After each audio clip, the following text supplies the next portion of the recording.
Hi friends, ಹೇಗಿದ್ದೀರಾ? ಇವತ್ತೊಂದು requested recipe ನಿಮ್ಮ ಜೊತೆ ಶೇರ್ ಮಾಡ್ತಾ ಇದ್ದೀನಿ. ಅದುವೇ ಪ್ರಾನ್ಸ್ ಸುಕ್ಕ. ಓಕೆನಾ? ನಾನು ಯಾವಾಗಲೂ ಯಾವ ರೀತಿ ಸುಕ್ಕ ಮಾಡ್ತೀನಿ ಅದಕ್ಕಿಂತ ಸ್ವಲ್ಪ ಡಿಫ್ರೆಂಟಾಗಿ ಬೇರೆ ರೀತಿಯಲ್ಲಿ ನಾನು ಇವತ್ತು ಸುಕ್ಕ ಮಾಡಿ ತೋರಿಸ್ತೀನಿ. ಒಂದೇ ಮಸಾಲವನ್ನು ನಾನು ನಿಮಗೆ ತೋರಿಸಿದ್ರೆ ನೀವು ಮತ್ತೆ ಹೇಳ್ತೀರಾ ಸೇಮ್ ಮಸಾಲ ಎಲ್ಲದಕ್ಕೂ ಅಂತ. ಹಾಗಾಗಿ ಇವತ್ತು ಸ್ವಲ್ಪ ಡಿಫ್ರೆಂಟ್ ರೀತಿಯಲ್ಲಿ ಪ್ರಾನ್ಸ್ ಸುಕ್ಕವನ್ನು ಯಾವ ರೀತಿ ಮಾಡೋದು ಅಂತ ಹೇಳಿಕೊಡ್ತೀನಿ. ಫಸ್ಟಿಗೆ ನೋಡಿ, ನಾನಿಲ್ಲಿ ಅರ್ಧ kg ಪ್ರಾನ್ಸ್ ತೆಕ್ಕೊಂಡಿದ್ದೇನೆ. ದೊಡ್ಡದುಂಟು ಇದು ಪ್ರಾನ್ಸ್. ಇವಾಗ ಕ್ಲೀನ್ ಹೇಗೆ ಮಾಡೋದು ಅಂತ, ನಾನು ಯಾವ ರೀತಿ ಕ್ಲೀನ್ ಮಾಡ್ತೀನಿ ಅಂತ ನಿಮಗೆ ತೋರಿಸ್ತೀನಿ. ನಾನು ಇದು ಹೆಡ್ಡನ್ನೆಲ್ಲ ಯೂಸ್ ಮಾಡೋದಿಲ್ಲ, ಕೆಲವರು ಇರ್ತಾರೆ. ನಾನು ಇದನ್ನು ತೆಗಿತೀನಿ, ಈ ರೀತಿ ಕೈಯಲ್ಲೇ ಕ್ಲೀನ್ ಮಾಡ್ಬೋದು. ಓಕೆ, ಮತ್ತು ಇದರ ಈ ಔಟರ್ ಕವರ್ ಏನಿದೆ, ಶೆಲ್ ಏನಿದೆ ನೋಡಿ, ಇದನ್ನು ತೆಗಿಬೇಕು. ಈ ರೀತಿ ಈಸಿ ಆಯಿತಾ ಕ್ಲೀನ್ ಮಾಡಲಿಕ್ಕೆ, ಬೇಗ ಬೇಗ ಮಾಡ್ಬೋದು. ಅದು ಕೂಡ ದೊಡ್ಡ ಪ್ರಾನ್ಸ್ ಆದರೆ ಇನ್ನೂ ಕೂಡ ಈಸಿ. ಸ್ವಲ್ಪ ಚಿಕ್ಕ ಸೈಜ್ ಬರ್ತದಲ್ಲ, ಅದಾದರೆ ಕಷ್ಟ, ತುಂಬ ಹೊತ್ತಾಗ್ತದೆ. ಈ ರೀತಿ ಹೇಳ್ಕೊಂಡ್ರೆ ಇದರ ಇಲ್ಲಿ ಕಾಲೆಲ್ಲ ಉಂಟಲ್ಲ, ಇದೆಲ್ಲ ತೆಗಿಬೇಕು. ನೋಡಿ, ಈ ರೀತಿ ಆಯಿತು. ನೆಕ್ಸ್ಟ್ ಇದರ ವೇನ್ ಇರ್ತದಲ್ಲ, ಇದು ಮಧ್ಯದಲ್ಲಿ ವೇನ್ ಇರ್ತದೆ, ಅದನ್ನು ತೆಗಿಬೇಕು. ಅದು ಹಾಕಿದರೆ ಫುಡ್ ಪಾಯ್ಸನ್ ಎಲ್ಲ ಆಗ್ತದೆ, ಅದು ಹಾಕಬಾರ್ದು ಆಯಿತಾ. ಚಿಕ್ಕ ಪ್ರಾನ್ಸ್ ಅದೇ ಹಾಕ್ತಾರೆ ಮುಂಚಿನವರು. ಇದು ಸಿಪ್ಪೆ ಸಮೇತ ಚಿಕ್ಕ ಪ್ರಾನ್ಸ್ ಕರಿ ಮಾಡ್ತಾರೆ, ಅದು ಕೂಡ ಒಳ್ಳೇದಾಗ್ತದೆ. ಚಿಕ್ಕ ಪ್ರಾನ್ಸ್ ಅಷ್ಟೇನು ಪ್ರಾಬ್ಲಮ್ ಆಗಲ್ಲ. ಆದರೆ ದೊಡ್ಡ ಪ್ರಾನ್ಸ್ ಎಲ್ಲ ನಾವು ಯೂಸ್ ಮಾಡುವಾಗ ಈ ವೇನನ್ನು ತೆಗಿಬೇಕು. ಯಾವ ರೀತಿ ತೆಗೆಯೋದು ಅಂತ ನೋಡ್ಕೊಳ್ಳೋಣ. ಓಕೆ, ಒಂದು ಚಾಕುವಿಂದ ಈ ರೀತಿ ಮಧ್ಯದಲ್ಲಿ, ಬೇರೆ ಬೇರೆ ರೀತಿ ಉಂಟಾಯ್ತಾ, ನಿಮ್ಮದು ಯಾವುದಾದ್ರೂ ಬೇರೆ ರೀತಿ ಇದ್ದರೆ ಹೇಳ್ಬೋದು. ಈ ರೀತಿ ನೀವು ಮಧ್ಯದಲ್ಲಿ ಈ ರೀತಿ ಲೈಟಾಗಿ ಕಟ್ ಮಾಡಿದರೆ ನೋಡಿ, ಇಲ್ಲಿ ಕಪ್ಪು ಕಾಣ್ತದಲ್ಲ, ಇದನ್ನು ತೆಗಿಬೇಕು ನೀವು. ಬರ್ತದೆ ಆಯಿತಾ, ಈಸಿಯಾಗಿ ಬರ್ತದೆ, ಎಳೆದ್ರೆ ಕೂಡ ಬರ್ತದೆ. ಇದನ್ನು ಹಾಕಬಾರ್ದು ಆಯಿತಾ, ಇದರದ್ದು ವೇಸ್ಟ್ ನೋಡಿ, ಇದನ್ನು ತೆಗಿಬೇಕು. ಇದನ್ನು ತೆಗೆದು ಮತ್ತೆ ಇನ್ನು ಈ ಪ್ರಾನ್ಸನ್ನು ನೀವು ಯೂಸ್ ಮಾಡ್ಬೋದು ಆಯಿತಾ. ಈ ರೀತಿ ನಾನು ಕಟ್ ಮಾಡಿ ಇರ್ತೇನೆ. ಇನ್ನೊಂದು ತೋರಿಸ್ತೇನೆ ನೋಡಿ, ಈ ರೀತಿ ಪ್ರಾನ್ಸ್ ಇರ್ತದಲ್ಲ, ಇದರ ತಲೆಯನ್ನು ಕಟ್ ಮಾಡ್ಬೋದು. ಕೆಲವರು ಇದನ್ನು ಕೂಡ ಹಾಕ್ತಾರೆ ಆಯಿತಾ. ಮತ್ತು ಈ ಕಾಲನ್ನೆಲ್ಲ ತೆಗಿಬೇಕು. ನಾನು ಈ ರೀತಿ ಮಾಡೋದು ಆಯಿತಾ. ಮತ್ತು ಈ ಸಿಪ್ಪೆ ಈ ಸಣ್ಣ ಪ್ರಾನ್ಸ್ ಇದಾದರೆ ಒಳ್ಳೆಯದಾಗ್ತದೆ, ಸಿಪ್ಪೆ ಸಮೇತ ಹಾಕಲಿಕ್ಕೆ. ದೊಡ್ಡ ಪ್ರಾನ್ಸ್ ಇದೆಲ್ಲ ಹಾಕಬಾರ್ದು ಆಯಿತಾ. ಆನಂತರ ಇದರ ವೇನ್ ಫೋರ್ಕಲ್ಲಿ ಸಹ ತೆಗಿಬೋದು. ಇದರ ವೇನನ್ನು ಬೇಕಾದಷ್ಟು ವೀಡಿಯೋಸ್ ನಿಮಗೆ ಸಿಗುತ್ತೆ, ಇದರ ವೇನನ್ನು ಯಾವ ರೀತಿ ತೆಗೆಯೋದಂತ. ಈಸಿ ಹ್ಯಾಕ್ಸ್ ಎಲ್ಲ ಸಿಗುತ್ತೆ ನಿಮಗೆ. ನಾನು ಮಾತ್ರ ಹೀಗೆ ಮಾಡೋದು ಯಾವಾಗಲೂ ಮನೆಯಲ್ಲಿ. ಮತ್ತು ಇದರ ವೇನನ್ನು ಈ ರೀತಿ ತೆಗೆದ್ರೆ ಆಯಿತು ನೋಡಿ. ಇನ್ನು ಈ ಪ್ರಾನ್ಸನ್ನು ನೀವು ಅಡುಗೆಗೆ ಯೂಸ್ ಮಾಡ್ಬೋದು. ಓಕೆನಾ? ಚೆಂದ ಮಾಡಿ ವಾಶ್ ಮಾಡಿ ಇದನ್ನೇ ಯೂಸ್ ಮಾಡ್ಬೋದು. ಓಕೆ, ನಾನು ಈ ರೀತಿ ಎಲ್ಲದನ್ನು ಕ್ಲೀನ್ ಮಾಡಿ ನೆಕ್ಸ್ಟ್ ಮಸಾಲೆ ಯಾವ ರೀತಿ ತೆಗೆಯೋದು ಅಂತ ಹೇಳ್ತೀನಿ. ಓಕೆ, ಈಗ ಮಸಾಲೆಯನ್ನು ಹುರಿಬೇಕು. ಫಸ್ಟ್ ನಾನು ತುಪ್ಪವನ್ನು ಹಾಕ್ತೀನಿ, ಅಥವಾ ಕೊಕೊನಟ್ ಆಯಿಲ್ ಯಾವುದು ಆಗ್ತದೆ. 2 ಚಮಚ ತುಪ್ಪವನ್ನು ಹಾಕಿದ್ದೀನಿ. ಇವಾಗ ಮೆಣಸು 8 ಬ್ಯಾಡಿಗೆ ತಗೊಂಡಿದ್ದೀನಿ. ಇದನ್ನು ರೋಸ್ಟ್ ಮಾಡ್ಕೊಳ್ಳೋಣ. 2 ಗಿಡ್ಡ ಮೆಣಸು, ಇದು ಸ್ವಲ್ಪ ರೋಸ್ಟ್ ಆಗಲಿ. ಒಬ್ಬರು ಕಮೆಂಟ್ ಹಾಕಿದ್ರು, ಯಾವಾಗಲೂ ಒಂದೇ ಟೈಪ್ ಯಾಕೆ ಸುಕ್ಕ ಮಾಡ್ತೀರಿ ಅಂತ. ಹಾಗಾಗಿ ನಾನು ಕೂಡ ಇವತ್ತು ಒಂದು ಡಿಫ್ರೆಂಟ್ ರೀತಿಯಲ್ಲಿ ಸುಕ್ಕ ಮಾಡಿ ತೋರಿಸ್ತೀನಿ. ಅಂದರೆ ಮುಂಚೆ ನಾನು ಮಸಾಲೆನ ರೋಸ್ಟ್ ಮಾಡಿ ಪೌಡ್ರ್ ಮಾಡಿ ಆ ರೀತಿ ಒಂದು ಸುಕ್ಕ ಮಾಡ್ತಾಯಿದ್ದೆ. ಇವತ್ತು ನಾನೊಂದು ಡಿಫ್ರೆಂಟ್ ರೀತಿಯಲ್ಲಿ ಸುಕ್ಕ ಮಾಡ್ತೀನಿ. ನೋಡಿ, ಇದು ಕೂಡ ನಾವು ಯಾವಾಗಲೂ ಮಾಡ್ತೀವಿ ಮನೆಯಲ್ಲಿ. ನಿಮಗೆ ಇದು ಇಷ್ಟ ಆಗ್ಬೋದು, ಟೇಸ್ಟಿಯಾಗಿರುತ್ತೆ. ಈ ರೀತಿ ಮಾಡಿದರೂ ಕೂಡ ಟೇಸ್ಟಿಯಾಗಿರುತ್ತೆ. ನಾನು ಬೊಂಡ ಸುಕ್ಕ ಎಲ್ಲ ಮಾಡಿದ್ದಲ್ವ, ಅದು ರೆಸಿಪಿ ಬೇಕಿದ್ದರೆ ನೀವು ನೋಡ್ಬೋದು, ಚಾನಲಲ್ಲಿ ಉಂಟು. ನಿಮಗೆ ಇಲ್ಲಿ ಸಹ ನೋಡ್ಬೋದು, ಅಥವಾ ಮ್ಯಾಂಗ್ಳೂರ್ ರೆಸಿಪೀಸ್ ಯೂಟ್ಯೂಬ್ ಚಾನಲಲ್ಲಿ ಕೂಡ ಸಿಗುತ್ತೆ. ಅಲ್ಲಿ ಕೂಡ ನೀವು ಸಬ್ಸ್ಕ್ರೈಬ್ ಮಾಡಿ ಸಪೋರ್ಟ್ ಮಾಡಬೇಕು ಅಂತ ವಿನಂತಿ. ಓಕೆ, ಇದು ರೋಸ್ಟ್ ಆಗಲಿ. ಸ್ವಲ್ಪ ಕ್ರಿಸ್ಪಿ ಆದರೆ, ಇದು ಸ್ವಲ್ಪ ಕ್ರಿಸ್ಪ್ ಆಗಬೇಕು, ಆವಾಗ ನಮಗೆ ಗ್ರೈಂಡ್ ಮಾಡಲಿಕ್ಕೆ ಈಸಿ ಆಗುತ್ತೆ ಆಯಿತಾ. ಕಪ್ಪು ಮಾಡಬೇಡಿ, ಕಪ್ಪು ಮಾಡಿದರೆ ಫ್ಲೇವರ್ ಎಲ್ಲ ಹೊರಟೋಗುತ್ತೆ. ಓಕೆ, ಇದು ಸಾಕು. ಸಾಮಾನ್ಯವಾಗಿ ನಾನು ಎಲ್ಲ ಒಟ್ಟಿಗೆ ರೋಸ್ಟ್ ಮಾಡೋದು. ಇವತ್ತು ಸ್ವಲ್ಪ ಸಪ್ರೇಟ್ ಹಾಕಿ ರೋಸ್ಟ್ ಮಾಡ್ತೀನಿ. ಓಕೆನಾ? ಇದಕ್ಕೇ ಕೊತ್ತಂಬರಿ ಕಾಳು 2 ಚಮಚ.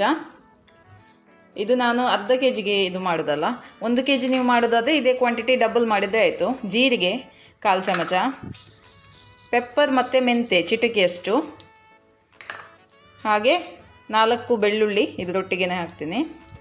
ಇದು ಸ್ವಲ್ಪ ರೋಸ್ಟ್ ಆದ ನಂತರ ಹಾಕ್ತೀನಿ, ಸ್ವಲ್ಪ ರೋಸ್ಟ್ ಆಗಲಿ ಇದು.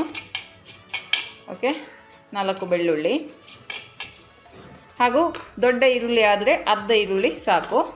ರೋಸ್ಟ್ ಮಾಡ್ಕೊಳ್ಳೋಣ. ಚಿಕ್ಕದಾದರೆ 1 ಇಡೀ ಹಾಕಿಕೊಳ್ಳಿ. ನಾನು ಸಾಮಾನ್ಯವಾಗಿ ಈ ರೀತಿ ಮಾಡುವಾಗ ದೊಡ್ಡ ಈರುಳ್ಳಿ ತೆಕ್ಕೊಳ್ಳೋದು, ಅದು ಅರ್ಧ ನಾನು ಮಸಾಲೆಗೆ ಹಾಕೋದು, ಅರ್ಧ ಮತ್ತು ಇದು ಪದಾರ್ಥಕ್ಕೆ ಇದು ಬೇಕಾಗ್ತದಲ್ಲ ಆವಾಗ ನಾನು ತೆಕ್ಕೊಳ್ಳೋದು. ಚಿಕ್ಕದಾದರೆ 2 ಹಾಕ್ಕೊಳ್ಳಿ ಅಷ್ಟೇ. ಇದು ಕೂಡ ಒಳ್ಳೆ ಘಮ ಬರೋವರೆಗೆ ರೋಸ್ಟ್ ಮಾಡ್ಕೊಳ್ಳಿ.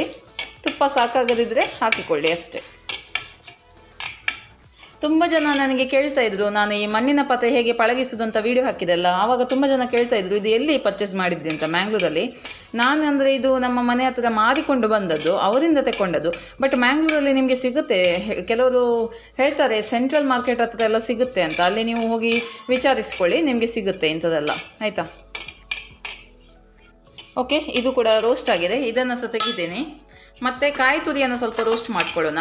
ಆದರೆ ಕಾಯಿ ತುರಿಯನ್ನು ಇವತ್ತು ನಾನು ಗ್ರೈಂಡ್ ಮಾಡ್ತಾ ಇಲ್ಲ. ಸೊ ಇದೇ ನನ್ನ ಇವತ್ತಿನ ಸ್ಪೆಷಲ್, ಕಾಯಿ ತುರಿಯನ್ನು ಗ್ರೈಂಡ್ ಮಾಡದೆ ಯಾವ ರೀತಿ ಸುಕ್ಕವನ್ನು ಮಾಡೋದು ಅಂತ. ಓಕೆ, ಇವಾಗ ಇದಕ್ಕೇನೆ ಕಾಯಿ ತುರಿ ಹಾಕಿಕೊಳ್ಳೋಣ. ಕಾಯಿ ತುರಿ ನಾನು ಅರ್ಧ ಗೆರಟೆಯಷ್ಟು ತಗೊಂಡಿದ್ದೀನಿ. ಸ್ವಲ್ಪ ಡ್ರೈ ಆಗಿ ಬಂದರೆ ಒಳ್ಳೆಯದಿರುತ್ತೆ. ಹಾಗೆ ಅರ್ಧ ಗೆರಟೆ ಕಾಯಿ ತುರಿಯನ್ನು ತಗೊಂಡಿದ್ದೀನಿ. ಇದನ್ನು ಲೈಟಾಗಿ ಫ್ಲೇಮನ್ನು ಲೋ ಇಟ್ಟು ರೋಸ್ಟ್ ಮಾಡಿದರೆ ಆಯಿತು. ಓಕೆ, ಸ್ವಲ್ಪ ರೋಸ್ಟ್ ಆದರೆ ಸಾಕು, ಜಾಸ್ತಿ ಬೇಡ ರೋಸ್ಟ್ ಮಾಡೋದು. ಇದೊಂದು ಸ್ವಲ್ಪ ರೋಸ್ಟ್ ಆದ ಕೂಡಲೇ ಫ್ಲೇಮನ್ನು ಬಂದ್ ಮಾಡಿ ಇದರಲ್ಲೇ ಇಟ್ಟರೆ ಅಲ್ಲೇ ರೋಸ್ಟ್ ಆಗುತ್ತೆ ಇದು, ಆಯಿತಾ. ಓಕೆ, ಲೈಟಾಗಿ ರೋಸ್ಟ್ ಆಗಿದೆ. ಇದು ನಾನು ಆಫ್ ಮಾಡಿದ್ದೇನೆ, ಇಲ್ಲೇ ಇರಲಿ. ಇದೊಂದು 5 ನಿಮಿಷ ಹೀಗೆ ಇಟ್ಟರೆ ಅಲ್ಲೇ ರೋಸ್ಟ್ ಆಗುತ್ತೆ. ಇವಾಗ ನಾವು ಮಸಾಲೆನ ಗ್ರೈಂಡ್ ಮಾಡ್ಕೊಳ್ಳೋಣ. ಕಾಯಿ ತುರಿಯನ್ನು ಗ್ರೈಂಡ್ ಮಾಡಲಿಕ್ಕಿಲ್ಲ, ಬೇರೆ ಮಸಾಲೆನ ಗ್ರೈಂಡ್ ಮಾಡೋದು. ನೋಡಿ, ಮಿಕ್ಸಿ ಜಾರಿಗೆ ಹಾಕಿದ್ದೀನಿ. ಸ್ವಲ್ಪ ಹುಣಸೆ ಹಣ್ಣನ್ನು ಹಾಕ್ತೀನಿ, ಹಾಗೆ ಸ್ವಲ್ಪ ಅರಿಶಿನ ಹಾಕ್ಕೊಳ್ಳೋಣ. 1/4 ಚಮಚ ಹಾಕ್ತಿದ್ದೀನಿ. ಇನ್ನು ಸ್ವಲ್ಪ ನೀರು ಹಾಕಿ ಗ್ರೈಂಡ್ ಮಾಡಿದರೆ ಆಯಿತು. ನೀರು ಹಾಕಿ ಗ್ರೈಂಡ್ ಮಾಡಿ, ಡ್ರೈ ಬೇಡ. ಇದೊಂಥರ ಡಿಫ್ರೆಂಟ್ ರೆಸಿಪಿ ಅಲ್ಲ, ಸ್ವಲ್ಪ ನೀರು ಹಾಕಿ ಗ್ರೈಂಡ್ ಮಾಡ್ಕೊಳ್ಳಿ. ಓಕೆ, ನೋಡಿ ಗ್ರೈಂಡ್ ಮಾಡಿ ತಂದಿದ್ದೀನಿ. ಇವಾಗ ಸುಕ್ಕವನ್ನು ಮಾಡ್ಕೊಳ್ಳೋಣ. ಓಕೆ, ಇವಾಗ ಸ್ವಲ್ಪ ತುಪ್ಪವನ್ನು ಹಾಕ್ತಿದ್ದೀನಿ, ಅಥವಾ ತೆಂಗಿನೆಣ್ಣೆ ಯಾವುದು ಆಗುತ್ತೆ. ಇದಕ್ಕೆ ಸ್ವಲ್ಪ ಕರಿಬೇವಿನ ಸೊಪ್ಪು 1 ಗೆರೆಯಷ್ಟು ಹಾಕ್ತಾಯಿದ್ದೀನಿ. ಹಾಗೂ ಅರ್ಧ ಈರುಳ್ಳಿ, ದೊಡ್ಡದಾದರೆ ಅರ್ಧ ಸಾಕು. ಹಾಗೆ 2 ಹಸಿಮೆಣಸಿನ್ಕಾಯಿ, ಜಾಸ್ತಿ ಕೂಡ ಹಾಕ್ಕೊಳ್ಬೋದು ನಿಮ್ಮ ಖಾರದ ಅನುಸಾರವಾಗಿ. ಮತ್ತು ಸ್ವಲ್ಪ ಶುಂಠಿ ಇದ್ದರೆ ಹಾಕಿ. ನನ್ನ ಹತ್ರ ಇವತ್ತು ಶುಂಠಿ ಇಲ್ಲ, ಹಾಗಾಗಿ ನಾನಿವತ್ತು ಜಿಂಜರ್ ಗಾರ್ಲಿಕ್ ಪೇಸ್ಟನ್ನು ಹಾಕ್ತಾಯಿದ್ದೀನಿ. ಸೊ ಶುಂಠಿ ಹಾಕಬೇಕು, ಸ್ವಲ್ಪ ಒಳ್ಳೆಯದಾಗುತ್ತೆ. ಇಲ್ಲಾಂದರೆ ಜಿಂಜರ್ ಗಾರ್ಲಿಕ್ ಪೇಸ್ಟ್ ಸ್ವಲ್ಪ ಹಾಕಿದರೆ ಸಾಕು, 1 ಚಮಚ ಅಥವಾ ಅರ್ಧ ಚಮಚ ಸಾಕು. ಇದು ಸ್ವಲ್ಪ ಚೆಂದ ಮಾಡಿ ರೋಸ್ಟ್ ಆಗಲಿ. ಓಕೆ, 1 ಚಮಚದಷ್ಟು ಜಿಂಜರ್ ಗಾರ್ಲಿಕ್ ಪೇಸ್ಟನ್ನು ಹಾಕ್ತೀನಿ.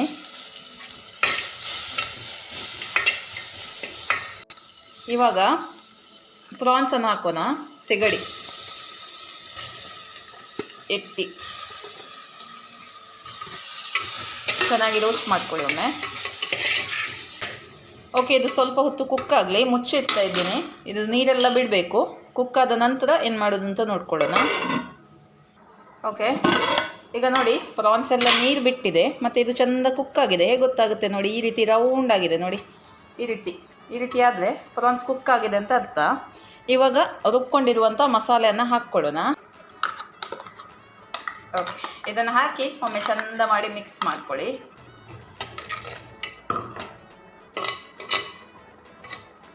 ಓಕೆ, ಆನಂತರ ರುಚಿಗೆ ಎಷ್ಟು ಬೇಕೋ ಅಷ್ಟು ಉಪ್ಪನ್ನು ಹಾಕಿಕೊಳ್ಳಿ. ಮಿಕ್ಸಿ ಜಾರ್ ತೊಳೆದ ನೀರನ್ನು ಹಾಕ್ತೀನಿ, ಸ್ವಲ್ಪ ಹಾಕ್ತೀನಿ, ಸುಕ್ಕ ಮಾಡೋದಲ್ಲ, ಸ್ವಲ್ಪನೇ ನೀರು ಹಾಕಿ ಮಿಕ್ಸ್ ಮಾಡ್ತೀನಿ. ಓಕೆ, ಉಪ್ಪು ಹಾಕ್ಕೊಳ್ಳೋಣ. ಕಲ್ಲುಪ್ಪು ಹಾಕ್ತಾಯಿದ್ದೀನಿ ರುಚಿಗೆ. ಇದು ಸ್ವಲ್ಪ ಡ್ರೈ ಆಗಲಿ, ಆಯಿತಾ. ಸ್ವಲ್ಪ ಇದು ನೀರೆಲ್ಲ ಡ್ರೈ ಆಗಲಿ. ಮತ್ತೆ ನಾವು ಕಾಯಿ ತುರಿಯನ್ನು ಹಾಕಿದರೆ ಆಯಿತು, ಆಗ ತುಂಬ ಒಳ್ಳೆಯದಾಗಿ ಬರ್ತದೆ. ಸ್ವಲ್ಪ ಒಂದು 2 ನಿಮಿಷ ಇದು ಕುದೀಲಿ ಇದೇ ರೀತಿ. ಹೈ ಫ್ಲೇಮಲ್ಲಿ ಇಟ್ಟು ಚೆನ್ನಾಗಿ ಒಂದು ಕುದಿ ಬರಲಿ, ಆಯಿತಾ. ಓಕೆ, ಕುದಿ ಬರ್ತಾ ಉಂಟು. 1 ಕಪ್ ಕಾಯಿ ತುರಿ ಹಾಕ್ತಾಯಿದ್ದೀನಿ. ಇದನ್ನು ಚೆಂದ ಮಾಡಿ ಮಿಕ್ಸ್ ಮಾಡ್ಕೊಳ್ಳೋಣ. ಡ್ರೈ ಆಗಬೇಕು, ಒಳ್ಳೆಯದಾಗುತ್ತೆ. ನೋಡಿ, ಇದೊಂದು ರೀತಿ ಡಿಫ್ರೆಂಟ್ ಥರದ ಸುಕ್ಕ. ಹೀಗೆ ಮಾಡಿದರೆ ಸಹ ಚೆಂದ ಆಗ್ತದೆ, ಆಯಿತಾ. ಹೀಗೆ ಸೊಮ್ಮೆ ಮಾಡಿ ನೋಡಿ. ಓಕೆ, ನೋಡಿ ಉಪ್ಪೆಲ್ಲ ಸರಿ ಉಂಟು ಅಂತ ಚೆಕ್ ಮಾಡಿ, ಕಡಿಮೆ ಇದ್ದರೆ ಹಾಕಿಕೊಳ್ಳಿ ಅಷ್ಟೇ.